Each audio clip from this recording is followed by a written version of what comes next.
Blog Talk Radio. Welcome, world. Welcome once again to Tuesday Talk with Key West Lou. I am your host, Louis Patron. The weeks are getting exciting. We had a big flare of Trump for 4 years. Then things quieted down when Biden took over. Now we're getting some inflammatory conversation here and there. It's not the garbage that Trump was throwing out. These people are now fighting over legislation. You may not agree with the way the Republicans are doing it. I don't agree. I think Biden's doing a good job. He's got a tough job to do. But it's getting more and more exciting in the way it's supposed to be. That's the way government is supposed to run. You argue with each other. You compromise and come to some kind of a solution. We have a good, interesting evening. We're going to go to Houston, San Francisco, New York City, Arizona, Rockland Key, 5 miles up the road, Rockland Key, Miami, Surfside, North Dakota, and North Korea. I want to start with the vaccine. We still have a significant number of people in the United States who have failed to get vaccinated. They're horses' asses. They want to die. They want to infect other people. They don't care. They know everything. Well, let me give you the most recent statistics, numbers that came out this past week. Of all the people who died, in the last 30 days, in the hospital, got that? In the hospital, people who died in the hospital from coronavirus, all right? More than 99% were unvaccinated. In other words, if you went in and you were vaccinated, you either didn't go in, or if you went in, you came out. These people didn't come out. Almost 100% of them died because they had not been vaccinated. How can you argue with numbers like that? How can you argue with numbers like that? Get vaccinated, okay? People, my friends who have not been vaccinated who may be listening, I'm sure you value your life. Value your life and value the life of others around you. You are not if you don't get vaccinated. Another interesting thing that came to light, and this was yesterday, it was announced by the CDC that it appears that Pfizer and Moderna, those vaccinated with Pfizer and Moderna, may have, and I quote, lasting immunity, which means they only have to get the shot once or twice, how it's done, in one scenario, so to speak, and that's it for the rest of their life. They believe this is the way it's going to work based on other studies that they have done. We shall see. Whether it does or not is immaterial. Right now, we know vaccines will save your lives if you're not getting it. I can't believe it. I can't believe people can be that stupid. And I don't apologize, because you're going to infect other people as well as killing yourself. If you have no respect for your own life, have respect for the lives of others. Now I want to continue with this coronavirus thing and the vaccine. I'm going to talk about obstinacy. People who are obstinate and won't take the vaccines, won't get vaccinated, don't want the shot. And here's the story, and this is a scary one because it involves medical personnel. The place is the Houston Hospital. The nurses down there sort of revolted. They refused to get vaccinated. Something like 170 refused to get vaccinated. These were nurses and other medical personnel. And finally, the hospital said, hey, look, you either get vaccinated or you're out of your job. No problem. You must be vaccinated. We will not continue to retain you in your present employment if you do not get vaccinated. Well, they got fired because they didn't get vaccinated. 153 of the nurses and medical personnel brought a lawsuit in federal court, And they brought the lawsuit because they felt they were improperly let go because they were not vaccinated. They did not believe that a person could be eliminated from their employment if they were not vaccinated. So 117 brought the lawsuit. Well, here's the story. Their reasons they had reasons. I want to give you their reasons because they don't make real sense to me. These are the reasons why these nurses and other medical personnel did not wish to get vaccinated. They said, number one, anyone who's getting vaccinated today in the United States is being used as a guinea pig, because we're not certain yet that this thing is going to work and not be harmful. The other thing was they compared the vaccine to a medical experiment, and they did not wish to be used without their consent in a medical experiment, and by not getting vaccine, they were exercising their right to refuse to what they considered an experiment. And their third reason was that forcing them to get vaccinated was no different than that which was done in Nazi concentration camps in Germany during World War II. Well, the federal judge wrote a long opinion. I can't recall her name, but she threw the case out. She said, and the one she really nailed was this Nazi Germany concentration camp thing. It was ludicrous. In fact, she tore apart their three arguments and said, you either go to work or you're fired. These firings are valid. And that's the story there. Now, there's a similar type, not exact, going on in San Francisco. San Francisco has 37,000 municipal employees, 37,000 city employees. And they passed a law. They just passed it last week. It's an ordinance. It's a law that says 37,000 city employees, you must be vaccinated against COVID or you're out of a job.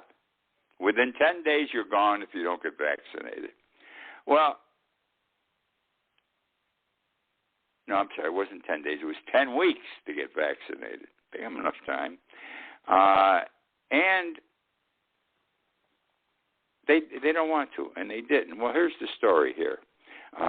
This is sort of somebody's being skillful in wording, but they're not in danger of immediate dismissal from employment because the local ordinance in San Francisco reads that they must get vaccinated within 10 days of, and I quote, final approval by the FDA. Final being the key word. Final approval by the FDA of the vaccine. Because here's what's happened. We have never had, all the vaccine shots being given in this country, we have never had final approval by the FDA. Those shots, those vaccinations, and recall this, people were dying like crazy.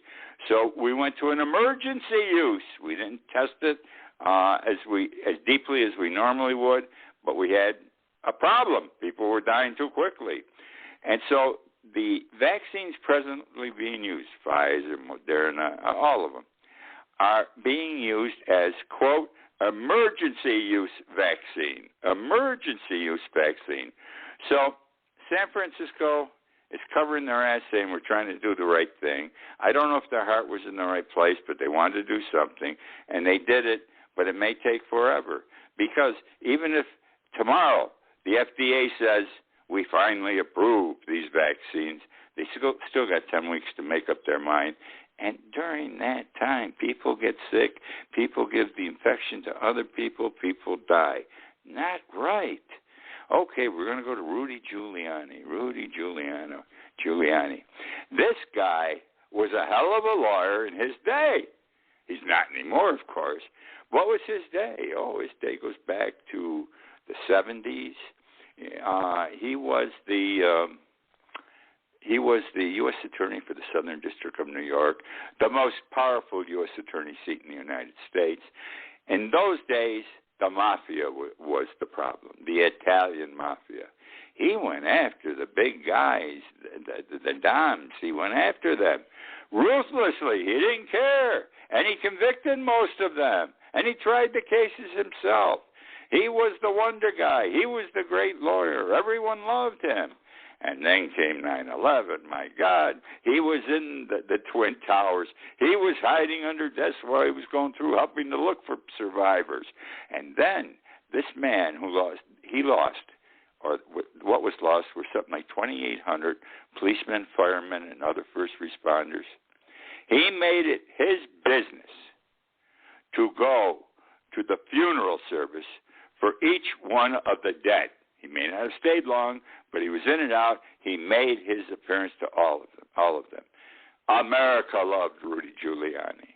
Now he leaves the job, and he senses he can make $1. He's a popular guy, so he's now a super-duper lawyer, but he tended more to go into the security business, and he was providing security to countries all over the world, to nations in Asia, Europe, all over the world, making more money, unbelievable money, okay? And then he got into political people he was doing work for, and obviously Donald Trump. Well, someplace along the line, he forgot what truth was, and he forgot what his function was as a lawyer, and he seemed to be willing to say anything to succeed, maybe for the money he was being paid. I don't know. But all I know is this. He lied to judges, especially federal judges. In his paperwork, he lied.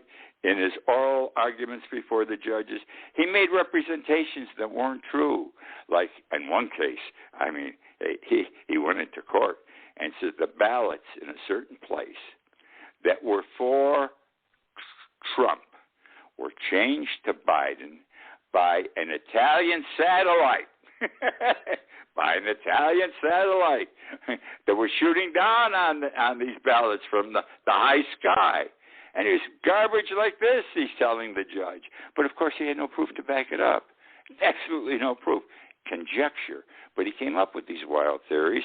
They lost all 62 cases, as you recall, and Giuliani was in most of them. Every judge that heard a case said, there's no basis to this. You make an allegation, you have no facts. Well, I kept saying, I've been saying for 2 years, this man's going to get sanctioned, disbarred, whatever. I was convinced he had to be sanctioned. Sanctioned is when, and this is especially in the federal system, a judge thinks you've been toying around with him. You have not been sincere with him. You have lied to him. You have misused the law. And Giuliani's guilty of all these things. So this judge finally said, I am suspending, this is a judge in the New York area, a federal judge, I am suspending your license to practice law, your New York State license. And that's all he has, is the New York State license. You see, I have a New York State license. But I can practice in any state just as he can, because you just go in and you get a local attorney to sponsor you for one case. And these were one-case things he was trying all over the country. And you can practice in any state. Now you can't practice anywhere. And again, it's because of the fraudulent statements he made in the lawsuits. I hate to say this again, I knew it was going to happen. It had to happen. If you conversed with any attorney who knew anything, he told you he can't get away with this. He's doing wrong. Well, we'll see what happens now. He's going to get a hearing if the suspension's correct, and the purpose of it will be the hearing to determine whether the suspension should be turned into a permanent one. I don't know. Let me say this to you. The smallest thing, the easiest penalty he can get is a sanction. A sanction is $1 fine. And when you don't screw around with a federal judge, this is the only way I could say it. You don't screw around with a federal judge. They're omnipotent. They do have power, and they exercise it. They just don't fool around. They nail you if you do something wrong. And he has done wrong here. And when he has his hearing, the least he can hope for will be a fine, which is called a sanction, and it's going to be a big fine. I would assume anywhere from $100,000 to $500,000. I could go more. I wouldn't be surprised. But I'm putting it into the $100,000 to $500,000 range. Understand, during these 4 years he's been representing Donald Trump, he's been paid big money. Trump paid him sometime. He didn't pay him for the last case he had to handle because he wasn't happy with the result. Something around January 6th. In any event, during that time, Giuliani had to keep rebilling him, and he says, "Hey, Donald, you're not paying me." This came out in the paper. And what was he charging Trump? He was charging Trump $20,000 a day. Now, I was a successful lawyer. I never made $20,000 a day. That's wild money. How many of you listening to me ever made $20,000 a day? Inconceivable money. But that's what he was trying to get out of Donald Trump.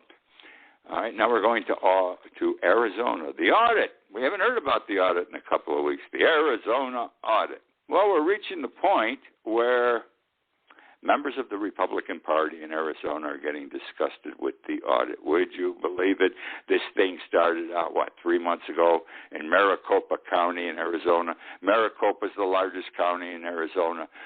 There were 2.1 million votes cast in Maricopa County. And those are the ballots that are being examined. Biden won the county. And those are the ballots that are being checked out. Well, they shouldn't be. The Arizona Senate did not have authority to say we're going to recheck the ballots because they'd already been checked a couple of times. They'd been certified. No question Biden's president.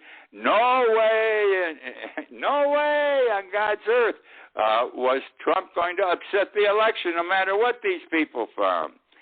And to make a long story short, they've done a lot of things with the machines. They've done stupid things, like they had to take parts of the machines apart because they were looking for bamboo sticks, small bamboo sticks, because that would prove that China, these ballots were screwed around with from China somehow. They're nuts. They recently sent the machines to Montana because there was some place in Montana that could do a special scientific examination of every machine. Montana. They've taken the machines and they had to pack them and remove them from the building they're working in for 3 days because there was going to be a high school graduation. They took these machines apart while they were just counting the ballots. You can't do this because those machines are sacred. So what happened was, whether it's the Secretary of State or whoever handles elections in Arizona said when this thing started, you will not be able to reuse these machines in the 2022 election because they've been screwed up, they've been misused, they've been abused. Going to have to buy new machines, new voting machines. And what's come out now, it's understood that they're going to have to get new voting machines. And guess what? Do you know what the new voting machines cost? $6 million because of this foolishness. All right? Somehow, Arizona or somebody should force the people who are behind this move to check these ballots to pay the bill for the new machines. Otherwise, the taxpayers of Arizona are going to get stuck for $6 million. Now, a new study came out, it was either yesterday or Friday, involving the Arizona audit, and it said this. It said, the independent voters. Now, you appreciate, I'm sure, that we now have really three parties in this country. You have the Democrats, you have the Republicans, and then those who are not registered with any party.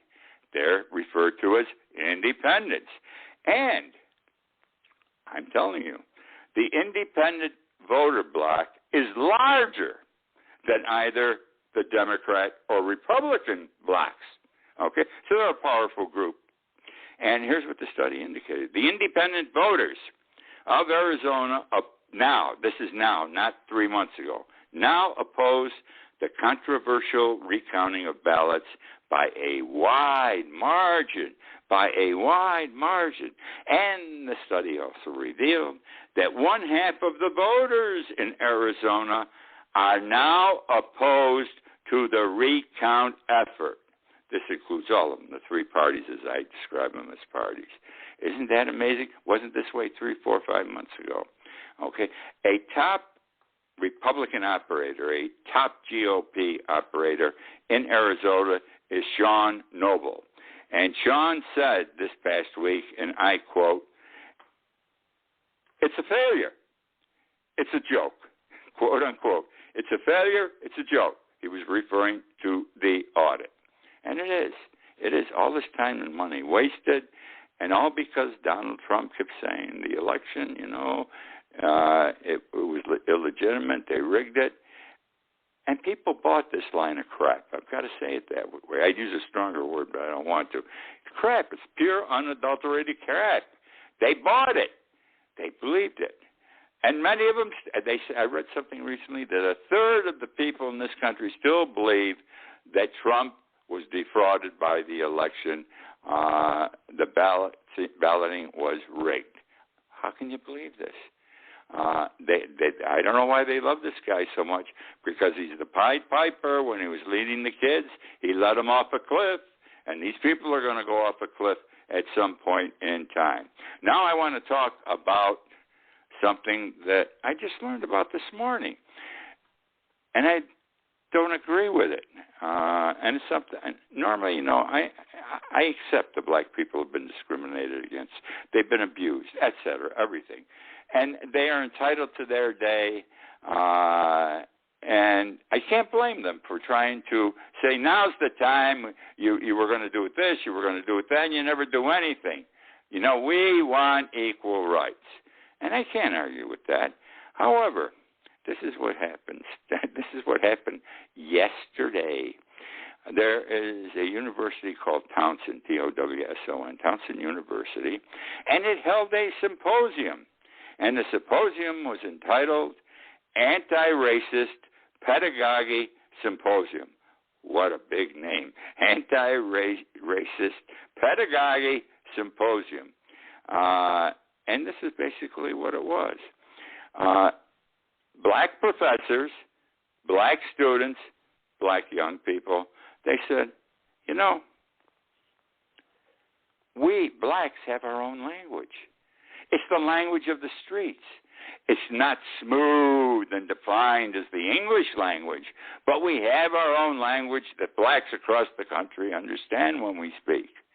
We also have a writing. We write with words that would come out of a black dictionary if there were one. And people who read it who are black understand it. And it's wrong that our language, our black language, our black writings, are not used in colleges. They want it used in colleges. And they believe that eventually people will understand this in the country, even though we're black and white, will speak the black language and read the black language. And they're hot on this thing. They are hot. And I wrote about this morning, and I normally would be supportive of a black issue, but I can't be supportive of this one. Don't forget, you've had Obama, you've had judges, Supreme Court judges, Eric Holder, Attorney General of the United States, black men. They didn't have the black language that helped them get elected. They didn't put out writings using this black language. You can do it here. My sense is this. The blacks who are taking this position want to be white. It's the only way I can put it. They want to be white.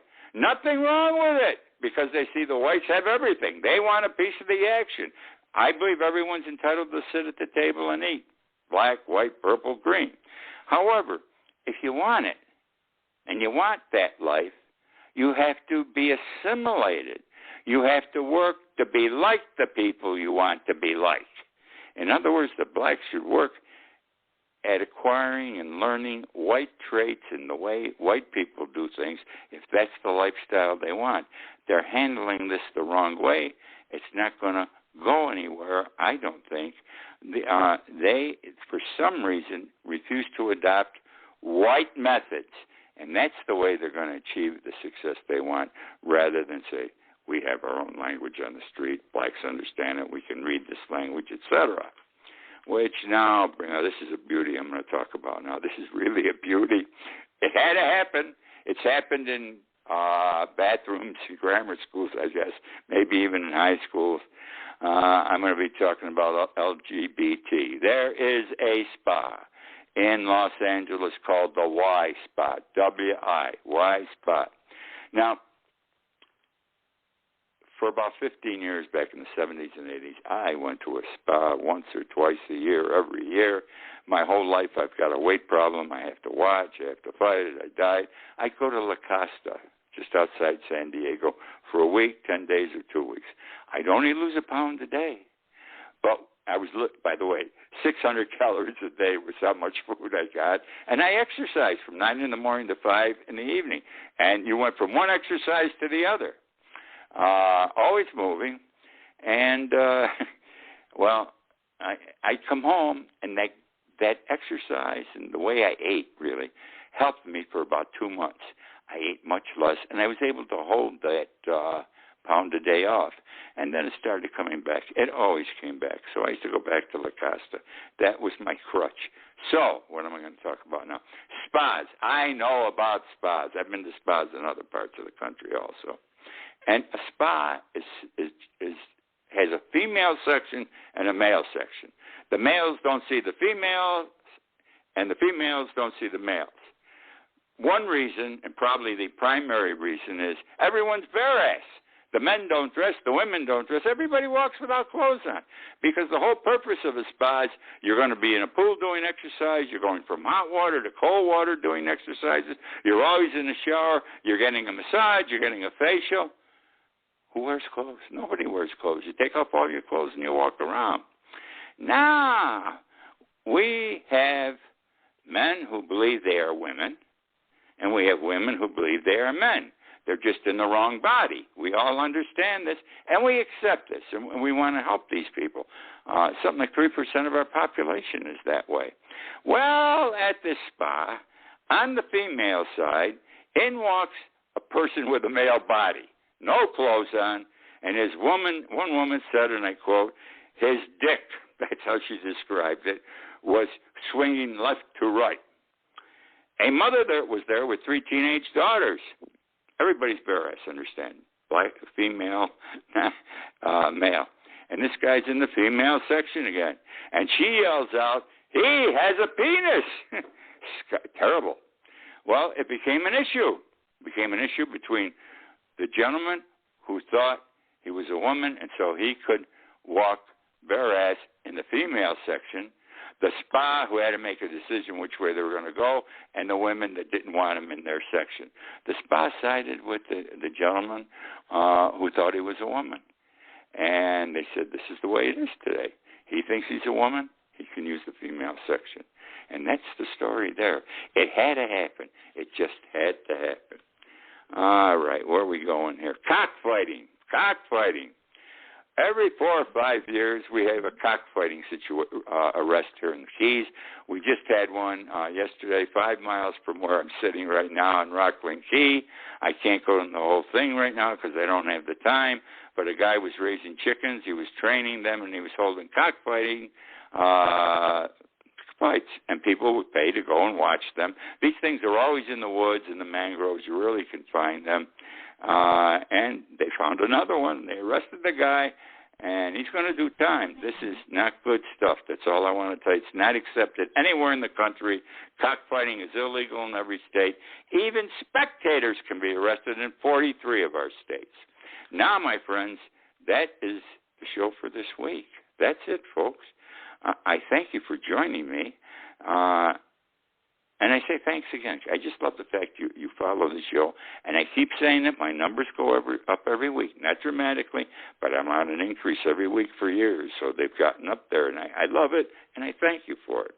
And I wish you a good night, a very good night. Okay? And I look forward to being with you again next week.